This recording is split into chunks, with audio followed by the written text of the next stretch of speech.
Hi, my name's Greg Hill and I'm the Vice President of Art and Production here at iRacing. I oversee the creation of our tracks and we're hoping to give you guys insight in what it takes to not only capture those tracks in the field but create them when we get back here at the office, so we hope you enjoy it.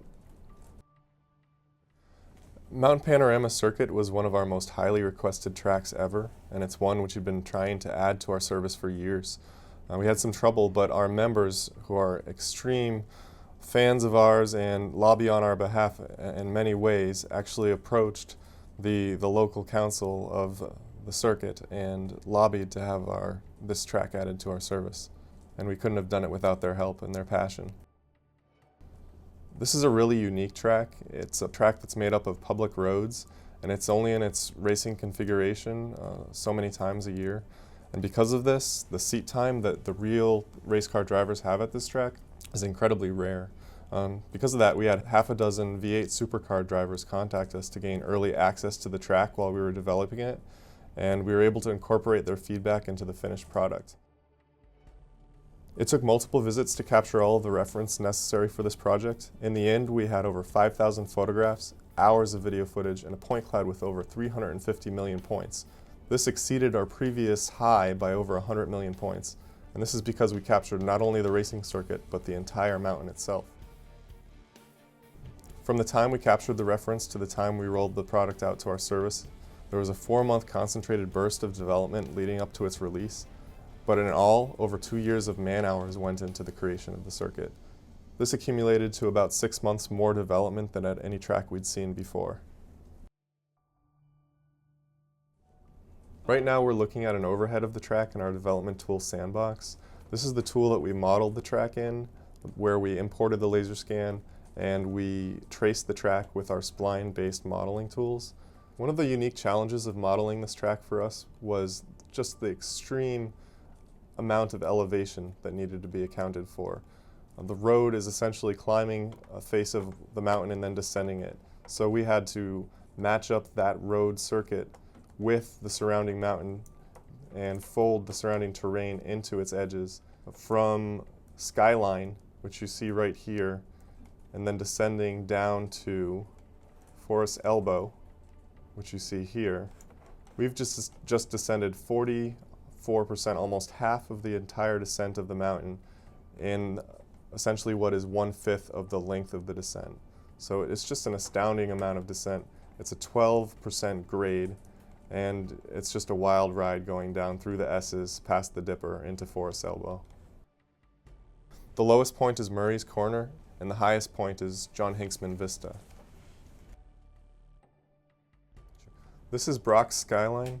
This is an area where you can essentially see down the entire mountain and far, far into the distance, so it presented us with a lot of challenges when it came to modeling.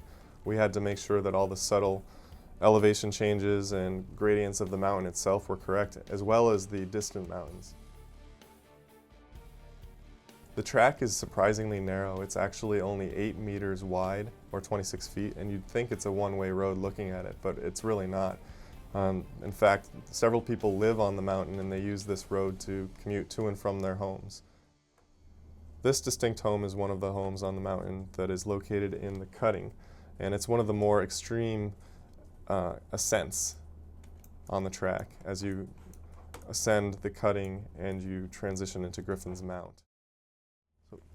Visually, a goal of ours was to bring the track to life as authentically as possible, so that meant incorporating all of the small details that would be known perhaps only to the people that live on the mountain.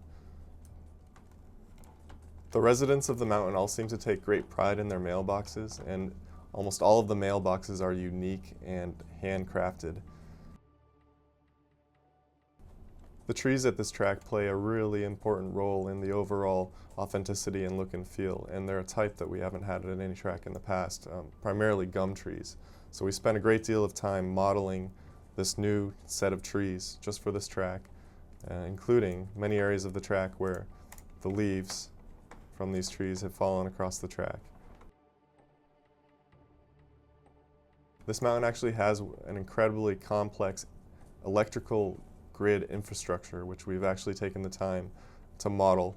Just one of the little details that we like to add that isn't necessarily necessary, but when it's there, It just adds to the overall sense of authenticity. Another detail that we added to make sure that we nailed the authenticity of the track was the drainage system.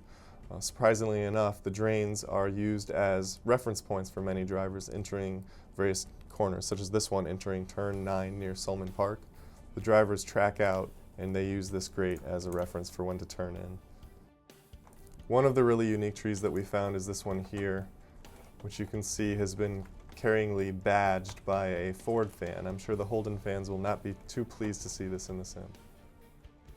Another one we found near Skyline going into the S's. You can see it up here. We're not quite sure what's going on there, and it's kind of frightening, but we decided to recreate it. I can feel it.